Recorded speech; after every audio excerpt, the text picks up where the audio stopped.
Howdy doody everyone, Wambus here. You've read the title, I'm in a courtroom, you know what I'm going to be talking about today.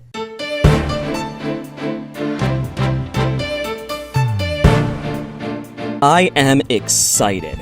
I love the Phoenix Wright franchise. A game where you play as a lawyer may not sound that marketable, but somehow Capcom pulled it off, and the end result is a series of fun, engaging, and rewarding games. And yet, that being said, they're not immune to their downsides. See, each game has about 4 or 5 cases for the player to solve, and when you have that many stories going on in one franchise, not all of them are going to be that great. Each ingenious idea has the potential to go horribly, horribly wrong. Of course, every case has some good in it. Even the ones I don't like, I can see how others would like them, but that doesn't mean they don't drive me completely up the wall. So that's what we're talking about today. My least favorite cases in Phoenix Wright.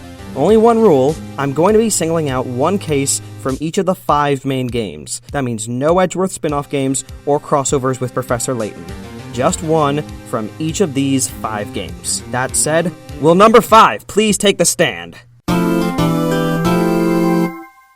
Now, personally, I feel that none of the first game's cases are all that bad.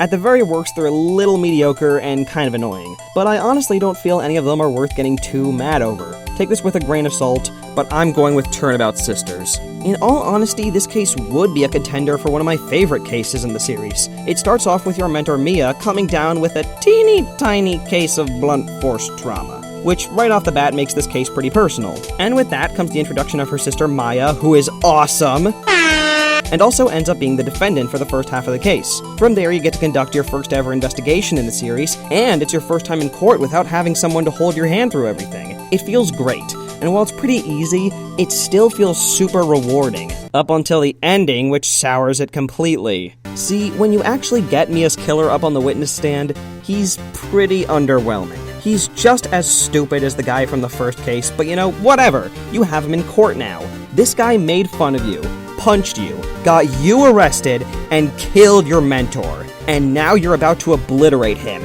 in what will surely be an epic climax. Nope. Instead, Phoenix just automatically forfeits the trial. Ah well, you were close. But wait! Maya's doing her crazy spirit channeling technique, and now Mia's back for a bit to basically just win the trial for you. Yay! Now this case is only number 5 because it's a good case up until the end, but still. I wanted to take this sparkly, smarmy douchebag and wreck his shit! But sadly, I'm not gonna get the satisfaction of doing so.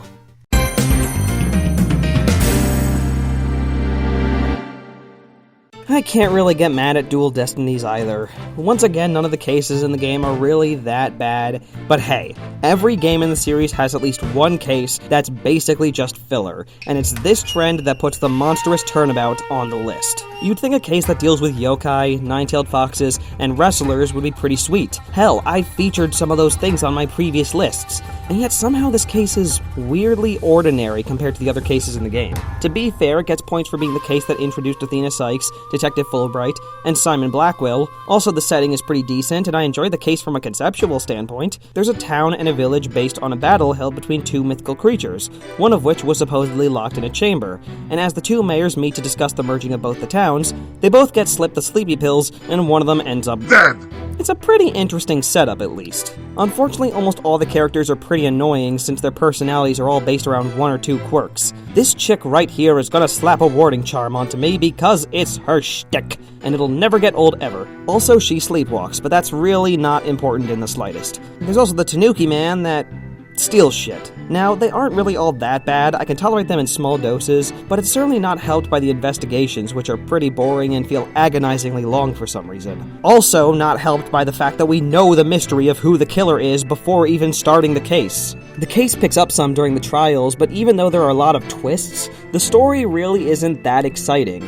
Basically, the Tenmataro guy was made up in order to keep thieves from entering the Forbidden Chamber, and in actuality, he's a large gold ingot. Also, about the wrestlers I mentioned earlier, it turns out the Tanuki man was actually the bird guy, the guy we originally assumed to be the bird guy was actually the fox guy, and the guy we originally assumed to be the fox guy, well, he's dead now, so fuck him. As for the crime, well, basically after the sleepy pills took effect, the killer stabbed the alderman, and then went to get the Tenmataro ingot, but it was already gone, so he dragged the mayor into the Forbidden Chamber, and then disguised as him by wearing wearing the fox mask. And after hours of investigations, it turns out that the phone guy was the purple guy all along. No. The purple phone guy was the killer all along. That's what it was. It turns out that he wanted the gold ingot because he put himself in debt because he borrowed money to sell a line of beauty products and then refused to sell them. Like an idiot. So there you have it. After all that tedious investigation, the mystery ends up being kinda lame, and the killer is a moron. The case is only number 4 on the list because overall the case is bearable, but it's filler, and it's not very good filler. I often hear Trials and Tribulations called the best Phoenix Wright game in the franchise. To me, it's very hard to pick a favorite, but I can get where people are coming from. On one hand, it had probably some of the most epic cases in the game, especially that final case. On the other hand, though, it feels to me like this game didn't leave as big an impact on the story as the previous 2 games. Also, it had its fair share of not-so-good cases, namely Recipe for Turnabout. Now, once again, I'll give credit where credit is due and say that this case is actually kinda entertaining.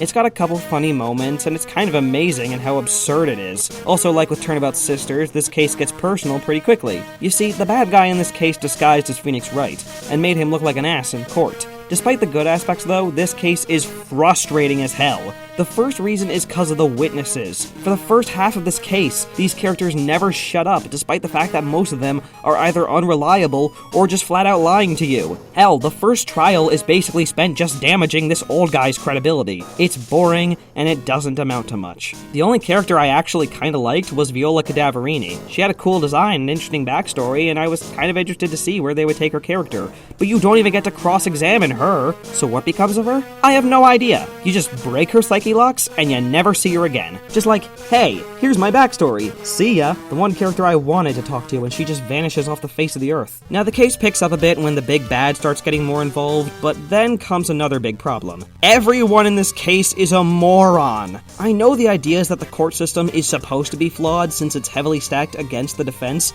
but this is really where the mechanics and the characters become completely insufferable. First off, this is the guy who impersonated you. A fucking Tiger Man walked into court with a blue suit and paper attorney's badge, and that apparently fooled an entire courtroom of people who have worked with Phoenix for years. Not only that, but cross-examining him is infuriating. You see, he's another one of those criminals that manages to control the court system, but here it makes no sense. Manfred von Karma was an undefeated prosecutor for 40 years, and Damon Gant was the district chief of police. This guy just roars at people and claims he has more important things to deal with. And instead of pointing out what obvious bullshit that is, because what the fuck is more important than handling murder accusations, instead Godo and the judge go, oh, okay, well, let's enact a rule where the defense can't press him on irrelevant statements. And believe me, that rule will screw you over. Because in each of his testimonies, you have to press on at least one statement. You're essentially winning this on dumb luck. But the worst part is that throughout the whole trial, even though this guy blackmailed the chef into hiding his presence at the crime, lied under oath several times, has a clear motive for committing the murder, and impersonated you in court, everyone is still inclined to believe him until you happen to weasel a confession out of him. Look, this case as a whole was fun as a concept, but it was executed pitifully. I seriously have no idea what I'm supposed to enjoy in this. The first half is boring, the second half is aggravating, and ultimately it just amounts to another pointless filler case. Of all the games in the main series, Apollo Justice is probably the most polarizing one for me in terms of cases. On one hand, I found the first 2 cases to be actually not all that bad. The final 2 cases, however, were kind of a mess. And surprise, surprise, it looks like third case syndrome didn't just hit Trials and Tribulations. Turnabout Serenade bothers me to no end, and yet I admittedly don't have much of an entry point into this case. I'm just not really sure where to start. I don't like the scenes you get to investigate, it's super obvious who the killer is, each of the characters act like morons or just flat out jerks, and the whole thing ends on an anticlimax that serves more as an unsubtle way of foreshadowing the final case. To be fair, the way the crime is executed is fairly interesting. It takes place at a concert that prosecutor Clavier Gavin is performing in, along with a singer named La Miroir. Her agent ends up getting shot backstage, and later you find out the way the murder was orchestrated matches with the lyrics of the song Clavier and La Miroir performed. Again, it's interesting, but as far as positives go, that's about it. The rooms you have to investigate are still small, boring, and aren't anything you haven't seen from the series before. Also, you have to watch the concert footage 100 times throughout the whole case. Honestly, the biggest problem, though, is how infuriating the circumstances and characters get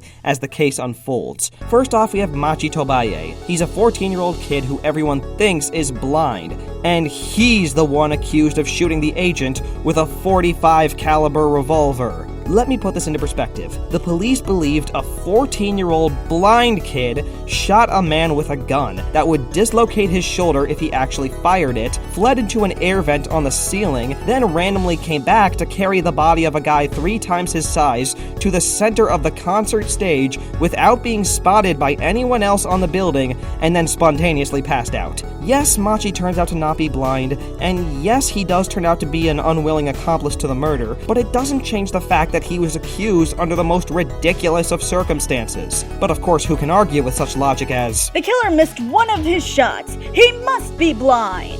No, of course, because I don't have bad aim. I'm just blind as a fucking bat. That's perfect logic. Meanwhile, there's Mr. Totally Not Obvious Killer over here, who I will instead refer to as Penis Shark Man because reasons. He's Prosecutor Gavin's co-worker from International Division of Criminal Affairs, and is also his band member. He acts suspiciously antagonistic, and is suspiciously trying to halt Apollo's investigations, and also he was suspiciously accused of being the killer by the witness. But let's drop all that, because when has a witness ever been treated as decisive evidence in the Phoenix Wright franchise? I mean, really. Speaking of the witness, there's a point in the case where after basically doing all the thinking for everyone, it turns out the murder was committed at a totally different time than what was originally assumed. La Miroir has the ability to clarify how she could have witnessed the crime, but instead doesn't elaborate on it because she made a promise to a magician who is totally content with letting a killer walk free so long as he doesn't have to reveal one of his magic tricks. Yeah, this is where the characters go from endearingly stupid to just flat out horrible. By the end of the case,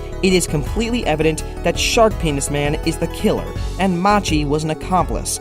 And yet the court almost lets Shark Penis Man go, because the justice system is shitty, and unless there's a piece of super evidence that 100% proves the facts that we were already proven, Machi is the killer instead. And you basically win by pointing out why his stupid loophole isn't gonna work. It's a clumsy way of building up the final case, and an underwhelming ending to a frustrating case where the player was the only one in the right mind. Those of you who are as big on the Phoenix Wright franchise as I am, I know what you're thinking.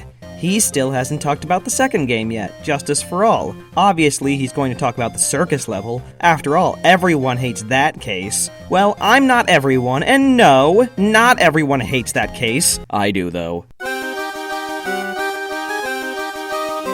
I realize I'm picking on a pretty easy target here, but hey, the reception Turnabout Big Top got was deserved. Literally every criticism I've heard about it is valid. The story does have plot holes, the gameplay is unfair, the music is grating, and the characters are annoying as hell. Same criticism with the previous cases and more. But believe it or not, my biggest problem with this case is that I find it to be the most disappointing one in the franchise. Here's the story. At a place called Berry Big Circus, there are 2 acrobats named Acro and Bat, who are both very cleverly named as you can tell.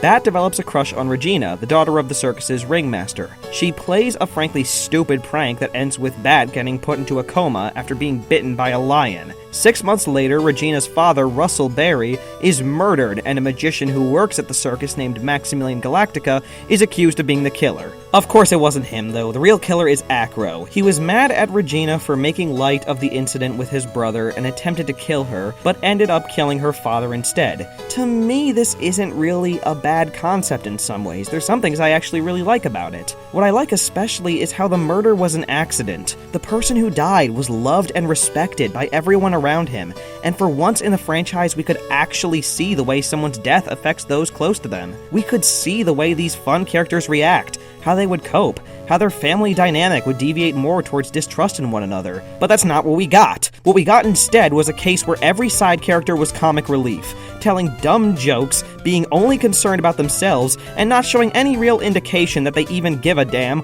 or even aware of what's going on. Every now and then you get to see someone acting kind of remorseful, but most of the time they're just acting in their circus persona, or arguing about who's going to marry Regina. The killer Acro is the only one who isn't totally obnoxious, and while I appreciate the attempt to make a sympathetic killer, even he wasn't done well. See, this whole thing wouldn't have been a problem if he just handled this in a less killy way, like an actual person would. Seriously, he wanted to kill Regina, the daughter of the man he respected so much, the girl his comatose brother developed feelings for, because she wasn't taking the incident with the lion seriously? All sympathy goes completely out the window when his problem can be solved by talking about it.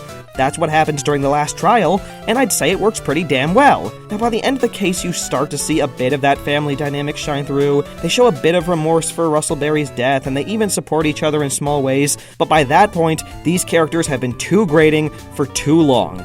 The case has already made it clear that it's not going to go any deeper than a bunch of dumb people at the circus.